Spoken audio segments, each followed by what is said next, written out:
جبکہ بیت اللہ کی تعمیر بھی ہو گئی اور حضرت اسماعیل علیہ السلام جوان بھی ہو گئے، اس موقع پہ حضرت ابراہیم علیہ السلام دعا کر رہے ہیں۔ تو ایک ہی فرزند حضرت اسماعیل، جب آپ نے عنایت فرمایا تھا تو میں خوش ہو گیا تھا اور آپ کے گھر کے خانے خدا کے قریب لا کے آباد کیا تھا، پھر آپ نے کرم فرمایا، اسحاق سے آپ نے نوازا، اور آگے چل کے جیسے میں بتایا حضرت بی بی قطورہ سے تیسری اولاد بھی ہوئی، حضرت ادوم بھی ہوئے اور ایک صاحبزادی بھی ہوئی، لیکن حضرت ابراہیم علیہ السلام کی صاحبزادی سے جو نسل چلی ان کا تذکرہ تاریخ میں زیادہ نہیں ملتا، لیکن بہرحال یہ آتا ہے کہ 3 صاحبزادے تھے اور ایک صاحبزادی تھی۔ حضرت اسماعیل علیہ السلام کی نسل وہ مکہ مکرمہ میں پروان چڑھی، اور مکے کا پرانا نام بکہ پہلے رکھا گیا جس کے معنی شہر کے ہوتے ہیں، پھر بعد میں دھیرے دھیرے تلفظ بدلتے بدلتے وہ مکہ ہو گیا۔ اللہ تعالیٰ نے قرآن پاک میں دونوں نام کا تذکرہ فرمایا، مکے کا بھی تذکرہ فرمایا، ان اول بیت وضع للناس للذی ببکہ مبارکا۔ ایسا ہوتا ہے شہر کے تھوڑے سے نام بدل جاتے ہیں۔ اب مثلا ہم لوگ بچپن میں بامبے سنتے تھے، اب ممبئی ہو گیا، اس طرح سے با کو میم سے اور قریب مخرج کے الفاظ جو ہوتے ہیں وہ ایک دوسرے سے بدلا کرتے ہیں، کوئی نئی بات نہیں ہے۔ تو حضرت اسماعیل علیہ السلام کی نسل، اللہ تعالیٰ نے ارشاد فرمایا، ابراہیم تمہارے اس بیٹے سے میں 12 سردار پیدا کروں گا۔ 12 صاحبزادے پیدا ہوئے اور بڑے اللہ والے، اور ان میں دوسرے صاحبزادے تھے حضرت قیدار، بڑے اللہ تعالیٰ کے عبادت گزار، انہی سے حضرت عدنان پیدا ہوئے، اور انہی میں پھر حضرت ہاشم پیدا ہوئے، اور انہی سے پھر نسل چلی اور حضرت محمد مصطفیٰ صلی اللہ علیہ وسلم پیدا ہوئے۔ تو اللہ تعالیٰ نے یہ ارشاد فرمایا تھا، جس ارشاد کی گواہی آج کی تبدیل شدہ محرف تورات بھی دیتی ہے، وہ تورات جس میں خوب دل بھر کے تبدیلیاں کی گئی، میٹ کے اپنے ترجمے کیے گئے، منمانی تشریح کی گئی، اس میں اللہ تعالیٰ یہ ارشاد فرماتا ہے، کہہ کے آتا ہے کہ یہ تمہارا بڑا بیٹا ہی، اس میں چونکہ حضرت اسماعیل علیہ السلام کا تلفظ اسماعیل سے آئے گا، اور یہ یشمعیل ہے جس کے معنی ہوتے ہیں سمیع اللہ، چونکہ اللہ نے دعا سن لی تھی اسی لیے حضرت ابراہیم علیہ السلام نے آپ کا نام اسماعیل رکھا، اللہ نے سن لیا، سمیع اللہ کے معنی ہوتے ہیں۔ تو یہ کہا کہ یشمعیل سے میں 12 سردار پیدا کروں گا اور اس میں سے ایک قوم برپا کروں گا، جو قوم ابراہیم تمہارے دین پر ہوگی، تمہارے دین کا پرچم بلند کرے گی۔ وہ آج بھی یہ عبارت موجود ہے الحمدللہ، اس کو مٹا نہیں سکے، اس کو بدل نہیں سکے۔ حضرت اسماعیل علیہ السلام وہ بیت اللہ کے پاس آباد رہے، حضرت اسحاق علیہ السلام وہ جانتے ہیں آپ کے فلسطین میں رہے، یا فلسطین کے قریب جو شہر ہے الخلیل وہاں رہے، اور عجیب و غریب بات یہ ہوئی حضرت اسحاق علیہ السلام کے 2 صاحبزادے ہیں۔ تاریخ جو ہمارے سامنے آتی ہے نا، وہ بہت مطلب بھری تاریخ سامنے آتی ہے، بہت بے ایمانی ڈنڈی مار مار کے پیش کرتے ہیں لوگ۔ ہوشیار تاجر کیا کرتا ہے، سڑا ہوا غلہ نیچے نیچے، چھوٹی چھوٹی پیاز کی سڑی ہوئی ڈلیاں نیچے، اوپر اوپر بڑی بڑی اچھی صاف ستھری رکھتا ہے، تاکہ لینے والا آ جائے، راغب ہو جائے تو لازمی بات ہے وہ جو سامنے کا حصہ ہے اس سے تھوڑی مال تو ادھر سے نکال کے تولے گا اور ادھر سے نکال کے تول کے دے گا۔ اللہ کے رسول صلی اللہ علیہ وسلم بازار میں آئے، یہی کیفیت تھی، اندر ہاتھ ڈالا آپ صلی اللہ علیہ وسلم نے غلے کے، اور اندر ہاتھ ڈال کے باہر نکالا، اور کچا کچا جب نکلا تو کہا من غش فلیس منا، جو دھوکہ دیتا ہے وہ دھوکے باز ہمارے میں سے نہیں ہے، ہم میں سے نہیں ہے، میری ملت سے اس کا تعلق نہیں ہے۔ تو مورخین بھی دھوکہ دیتے ہیں۔ مورخین سے مراد آپ اسلامی اسکالرز کو مت لیجیے، جو عام طور پر دنیا کی تاریخ مرتب کیے، انہوں نے بہت دھوکہ دیا۔ عجیب و غریب بات یہ ہے جو میں بتانا چاہ رہا تھا کہ حضرت اسحاق علیہ السلام کے جو بڑے صاحبزادے ہیں، عیسو ان کا نام ہے، وہ حضرت اسماعیل علیہ السلام کے داماد ہیں، اور حضرت اسماعیل علیہ السلام کے پاس پروان چڑھے ہو، وہیں رہے وہ ساری زندگی، حضرت اسماعیل علیہ السلام ہی کے پاس رہے۔ چھوٹے صاحبزادے وہ حضرت یعقوب علیہ السلام تھے، اور وہ جانشین کی حیثیت سے ان کو مشہور کیا گیا، وہ تھے اللہ کے رسول، وہ اللہ کے رسول تھے، اس میں کوئی شک نہیں، لیکن تعارف بنی اسرائیل انہی کا کراتے ہیں، اور بڑے صاحبزادے کا تذکرہ نہیں کرتے. حضرت علی کے صاحبزادوں میں حضرت حسن حضرت حسین کا بہت تذکرہ ہے, ہم بھی کرتے ہیں, جن کے بارے میں اللہ کے رسول نے کہا سیدہ شباب اہل الجنہ, وہ جنت کے نوجوانوں کے سردار ہے. ہم ڈنڈی نہیں مارتے ان کے فضیلت کے بیان کرنے میں, لیکن وہ صاحبزادے جن کا نام حضرت علی نے عثمان رکھا تھا, ان کا تذکرہ کرتے ہیں لوگ. حضرت علی کے ایک صاحبزادے ہیں جن کا نام عثمان تھا, اور جو کربلا میں حضرت حسین کے ساتھ شہید ہوئے, نہیں بیان کرتے. کتنی محبتیں تھی آپس میں ان لوگوں کی کہ انہوں نے اپنے بیٹے کا نام حضرت عثمان کے نام پر رکھا. حضرت حسن تھے, حضرت حسین تھے, حضرت محسن تھے, اور بہت سے صاحبزادے تھے. ان میں ایک عثمان بھی تھے صاحبزادے حضرت علی رضی اللہ تعالیٰ عنہ کے. تو بعض مورخین وہ تاریخ پیش کرتے ہیں جو ان کے مطلب کی ہوتی ہے. میں عرض کر رہا تھا کہ حضرت اسحاق علیہ السلام کے دو صاحبزادوں میں ایک صاحبزادے تو ہمیشہ حضرت اسماعیل علیہ السلام ہی کے ساتھ رہے, وہ بڑے صاحبزادے تھے, عیسو ان کا نام تھا, اور وہ وہی وفات پائے مکہ مکرمہ میں.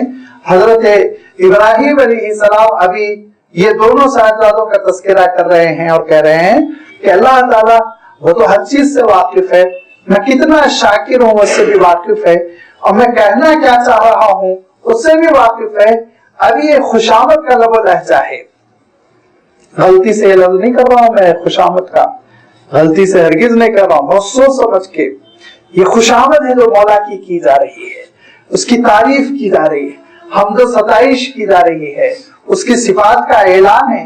اس کے بعد حضرت ابراہیم علیہ السلام کہتے جا رہے ہیں ان ربی لسمیع الدعاء, میرا رب تو بہت دعاؤں کا سننے والا ہے, بہت دعاؤں کا سننے والا. نہتا سا تھا پوری قوم مخالف, آگ میں ڈالی میرے رب نے مجھے آگ سے نکالا. اور ابھی شادی ہوئی تھی, اہلیہ نوجوان تھی, میری قوم نے نکال دیا مجھے, میں نکل گیا بستی سے. ایک چھوٹے سے لڑکے کو لے کر, بھتیجے کو لے کر, لوط کو لے کر سفر کرتا چلا گیا سینکڑوں کلومیٹر کا. کتنے خطرے تھے, کتنے ڈاکو تھے, کتنے جنگل تھے, کتنے وحشی جانور تھے, مولا بچاتا بچاتا مجھے لایا, اچھی سرزمین میں آباد کیا. حکم ہوا اسماعیل کو بیت اللہ کے پاس آباد کرنے کا, میں نے کر دیا. اور وہ دیگر تو بہت دعاؤں کا سننے والا ہے, اس سے مایوس نہیں ہونا چاہیے. مولا ساری خوشامدوں کے بعد, یہ ساری حمد و ستائش کے بعد جو دعا حضرت ابراہیم علیہ السلام کر رہے ہیں, اس دعا کی اہمیت کو سمجھیے. رب اجعلنی مقیم الصلاۃ ومن ذریتی, پروردگار مجھے بھی نماز قائم کرنے والا بنا, میری نسل کو بھی نماز قائم کرنے والا بنا. یہ حاصل ہے, یہ حاصل ہے ساری دعاؤں کا. پیک پر لا کر دعا حضرت ابراہیم علیہ السلام اللہ کے دربار میں عرض کر رہے ہیں کہ نماز آ جائے ہماری زندگی میں. حضرت ابراہیم علیہ السلام سے بڑھ کر اقامت صلاۃ کس کی زندگی میں رہی ہوگی, لیکن اس کے اوپر ثابت قدمی اور ساری انسانیت کو اس کی اہمیت کا پیغام دینے کے لیے کہتے ہیں رب اجعلنی مقیم الصلاۃ, مولا مجھے بھی نماز قائم کرنے والا بنا, وہ بھی ذریتی, اور میری نسل کو بھی اے اللہ نماز قائم کرنے والا بنا. ربنا وتقبل دعا, پروردگار دعا قبول فرما لے, اے میرے رب دعا قبول فرما لے. ربنا اغفر لی ولوالدی, اے اللہ میری بھی مغفرت فرما, میرے والدین کی بھی مغفرت فرما, وللمؤمنین سارے ایمان والوں کی مغفرت فرما. یہ حضرت ابراہیم علیہ السلام کی وسعت قلبی, قیامت تک کے جتنے تیرے ایمان والے بندے ہوں ان سب کی مغفرت فرما. کس دن؟ یوم یقوم الحساب, مولا جس دن حساب کتاب ہو رہا ہو. غفرہ کے معنی ہی چھپا دینا, پردہ ڈالنا, گناہوں پہ پردہ ڈال دے, شرمندہ نہ کر اپنے نیک ایمان والے بندوں کو, شرمسار نہ کر. اللہ حساب کتاب کے دن ان کی مغفرت فرما اور کرم فرما کر, معاف فرما کر ان کا بیڑا پار کر دے. حضرت ابراہیم علیہ السلام نے اپنی اس دعا میں اپنے والدین کا تذکرہ فرمایا, جبکہ ان کے والد آزر ایمان قبول انہوں نے نہیں کیا تھا, اور حضرت ابراہیم علیہ السلام کو انہوں نے گھر سے نکالا اور کہا فوراً نکل جاؤ وہجرنی ملیہ. اب حضرت ابراہیم علیہ السلام گھر سے نکل رہے ہیں, اپنی والدہ سے مل کر اور رو کر سارا گھر بستی پر ایک نظر ڈالتے ہوئے جاتے ہیں, اور یہ کہتے ہیں کہ ابا ٹھیک ہے میں جا رہا ہوں, لیکن ابا پھر میں دعوت توحید دیتا ہوں, میں جو کہہ رہا ہوں وہ سچ ہے, اس کو آپ قبول کیجئے. اور ابا میں ہمیشہ آپ کے لیے دعائے مغفرت کروں گا, میں ہمیشہ اللہ تعالیٰ سے آپ کے لیے معافی کی دعا مانگتا رہوں گا. وعدہ کر لیا, وعدہ نبھاتے رہے. اور اب حضرت ابراہیم علیہ السلام اپنے والد کے لیے دعائیں مغفرت کرتے رہے, معمول بنا لیا. یہاں تک کہ حضرت ابراہیم علیہ السلام ہاتھ اٹھائے ہوئے ایک مرتبہ دعائیں کر رہے ہیں, اور ان دعاؤں میں یہی کہا کہ اللہ میری مغفرت فرما اور میرے والدین کی مغفرت فرما. جب والد کے لیے دعائیں مغفرت کی حضرت ابراہیم علیہ السلام نے, تو فوراً فرشتے نے روک دیا, آپ کو اجازت نہیں کہ آج سے آپ اپنے والد کی دعائیں مغفرت کریں. حضرت ابراہیم علیہ السلام نے کہا کیوں, کیا ہو گیا, یہ تو میں سالوں سے کرتا آ رہا ہوں. کہا نہیں, آج وہ کفر پہ مر چکے ہیں. جو شرک پہ مرتا ہے اللہ تعالیٰ اس کی مغفرت نہیں کرتا, لہذا شرک پہ مرنے کے بعد اب آپ ان کے لیے دعائیں مغفرت نہیں کریں گے.